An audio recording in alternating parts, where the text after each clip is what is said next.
അയ്യോ എന്റെ അനിയൻ വെള്ളം കുടിച്ചാൻ പോണേ, എനിക്ക് നീന്താനാണ്. നമ്മളിപ്പോ ഈ കണ്ടതാണ് ഡ്രൗണിങ് ഒരു എമർജൻസി കണ്ടീഷൻ ആണ്, നമുക്കറിയാം.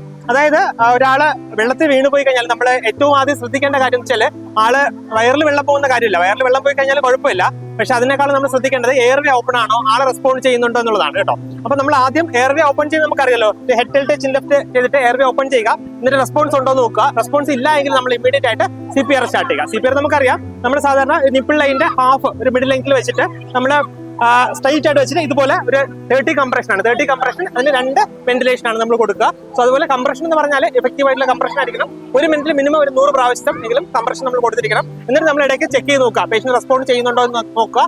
ഇൻ കേസ് റെസ്പോണ്ട് ചെയ്യുന്നില്ലെങ്കിൽ നമ്മൾ എമർജൻസി ആയിട്ട് ബാക്കിയുള്ള എക്സ്പേർട്ടിനെ ഒന്ന് ഇൻഫോം ചെയ്യുക. നമുക്ക് ആ ഒരു എമർജൻസി ഹെൽപ്പ് കിട്ടുന്നത് വരെ നമ്മൾ ഈ CPR കണ്ടിന്യൂ ചെയ്യുക. ഇതാണ് ഇതിന്റെ ഒരു ഫസ്റ്റ് എയ്ഡ് ആയിട്ട് വരുന്നത്.